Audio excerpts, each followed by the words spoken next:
Salut, c'est Pierre-François et tu es sur Stratévie, des stratégies pour vivre une vie à fond. Aujourd'hui, on va résumer un livre, c'est celui de Peter Thiel, 0 to 1, de 0 à 1. Et dans ce livre, on parle notamment de start-up et de développer donc ses affaires, son entreprise. Et si tu ne connais pas Peter Thiel, c'est le cofondateur notamment de PayPal avec Elon Musk.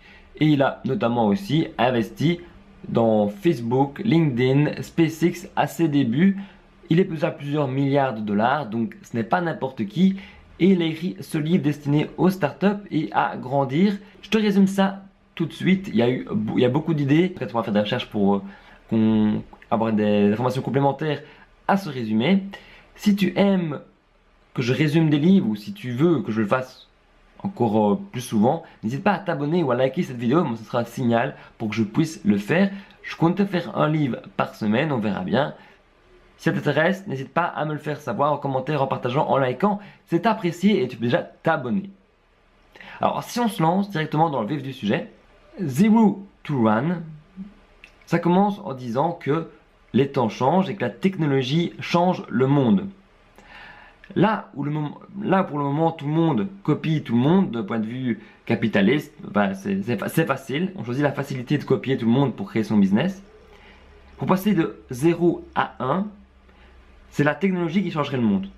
Et le problème, c'est que les gens sont, c'est ce que l'auteur dit dans le livre, dans leur smartphone. Donc du coup, ils ne voient pas les opportunités qu'il y a autour d'eux. Et d'ailleurs, quand lui a une personne en face de lui qui est dans son entreprise, il lui demande quel secret tu as ou quel secret tu aurais qui pourrait m'être utile.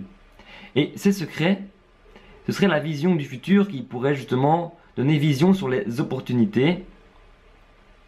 Et il met un accent aussi dans le livre sur tout ce qui est secret qui peuvent être de la nature ou de l'homme.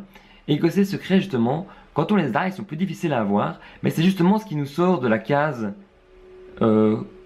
copier et faire comme tout le monde. Qui là justement c'est facile. Justement avoir des secrets, c'est innover, c'est voir l'opportunité. Peut-être que là, j'extrapole un peu le livre, mais c'est comme ça que je l'ai compris. Et quand tu as ces opportunités, tu permets d'innover justement, d'avoir de meilleures technologies. Et quand tu as de meilleures technologies, justement, tu changes le monde. Et c'est comme ça que je l'ai compris, de 0 à 1. Alors pour ce faire, c'est un livre destiné aux startups, donc notamment, et il parle de monopole. Et le monopole, c'est plutôt avoir une position 1 ou rien du tout. Je t'explique ça directement. Tout le monde copie tout le monde d'un point de vue, capitaliste.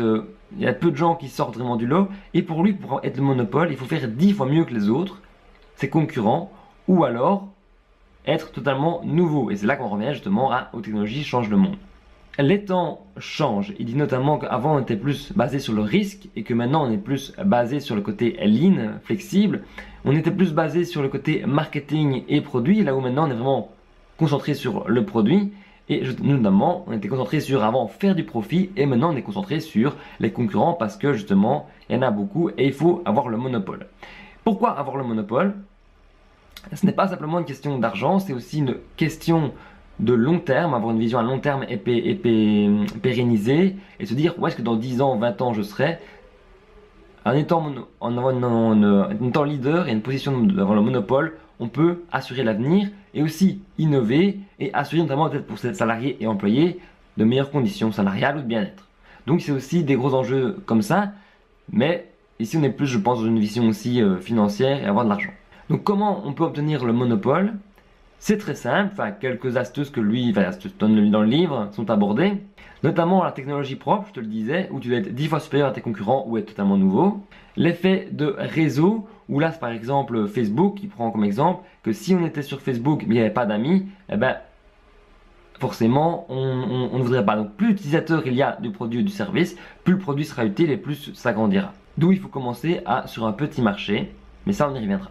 C'est aussi donc une économie de marché, une économie d'échelle.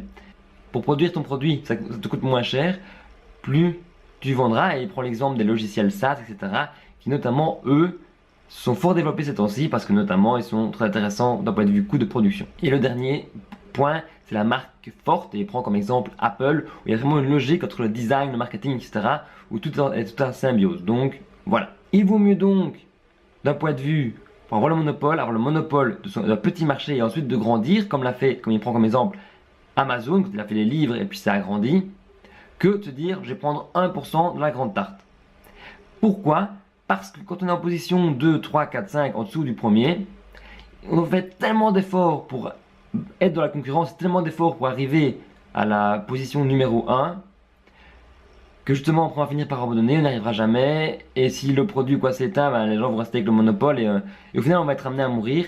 Donc du coup c'est pour ça qu'il faut être absolument premier sur son marché, et vaut mieux qu'il le dit, être quelques places pour le moment en arrière, mais faire 10 fois mieux pour arriver premier. Parce que le secret, c'est vraiment faire 10 fois mieux, faire nouveau, c'est la technologie et c'est vraiment ce dont lui il croit. Et je pense aussi, on le dit tout le temps aussi même sur les vidéos YouTube, c'est la qualité qui fait qu'on s'améliore. Et j'espère que cette vidéo, ce résumé, tu le trouveras de qualité. Tu peux toujours t'abonner si tu trouves qu'il est de qualité. Et il dit qu'il n'y a pas moyen de faire un monopole. Il y a toujours la fusion qui existe, c'est ce que lui a fait avec PayPal, avec Elon Musk. Il dit que c'est super important donc aussi de planifier notamment pour les startups, parce que quand on veut revendre une startup, imaginons on a une planification, une vision, ben, le prix qu'on va nous faire pas de nous paraître totalement en dessous parce qu'on sait ce qu'on veut à long terme. Là où l'inverse, on n'a plus de vision et qu'on veut juste vendre parce qu'on ne sait pas trop, voilà, ben, le prix il paraîtra pas beaucoup trop élevé, il paraîtra beaucoup trop bas pour celui qui l'achète parce qu'il n'y a plus de vision ni rien.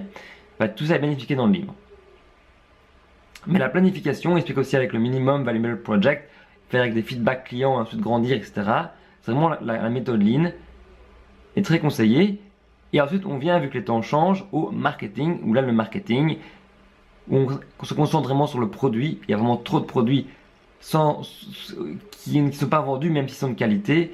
Et ce qu'il conseille, lui, c'est notamment de commencer par des prospects plus modestes, pour ensuite convaincre avec des plus gros prospects. Il y a aussi l'aspect viral, je sais qu'il en parle avec comme nature le fait d'inviter ses amis.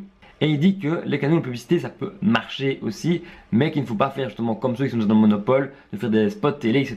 Qu'il faut innover. Et la grosse question aussi, c'est pour le marketing, il faut aussi innover et aussi apporter les choses, passer de 0 to 1. Ça passe aussi par un meilleur produit, une meilleure technologie, mais ça passe aussi par une meilleure façon de le faire savoir et apporter de la valeur aussi dans la façon de le vendre. Il parle également, pour ceux qui sont des startups et qui auront des projets d'avoir des salariés, de l'aspect cohésion d'équipe et la mission, si on engage quelqu'un, par exemple. Il y a beaucoup de travail à faire pour le fondateur en début, mais notamment s'entourer de personnes, il faut qu'il réponde à 2 critères.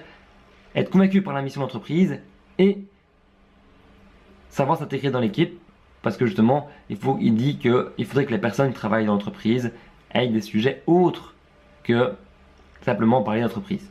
Et le dernier point que je voulais apporter, c'était aussi, il pense que les machines ne vont pas remplacer l'homme. Notamment, il parle d'une histoire avec PayPal qui avait détecté une fraude, il me semble, et donc ça, pour moi, c'est un peu moins important dans le livre, c'est pour ça que je ne m'étends pas là-dessus. Mais pour moi, ce qu'il faut retenir, c'est vraiment qu'il faut être monopole de son marché si on veut percer. J'espère que ce résumé t'a plu. À mon avis, il dure 6-7 minutes. Je voulais pas que ça dure trop longtemps parce que les longues vidéos, c'est ennuyant et c'est dur à suivre. Donc, mais si tu veux des résumés plus longs, plus concrets, etc., n'hésite pas à me le faire savoir justement en t'abonnant ou en likant. Je te mettrai le lien du livre en description si tu veux te le procurer ou le lire. C'est super intéressant. N'hésite pas à partager, liker la vidéo et à t'abonner. J'ai une page Facebook également. Je te donne un défi, une vidéo pendant 30 jours. Donc, je te dis à demain. C'était Pierre-François pour Stratévie. J'ai toujours un atelier aussi. Un atelier de 1h30 offert pour améliorer n'importe quel domaine de ta vie. On y parle de psychologie. Tu peux aller t'abonner. Tu peux aller rejoindre cet atelier. Je te dis à tout de suite. Si tu vas dans l'atelier ou à demain dans la prochaine vidéo. Salut!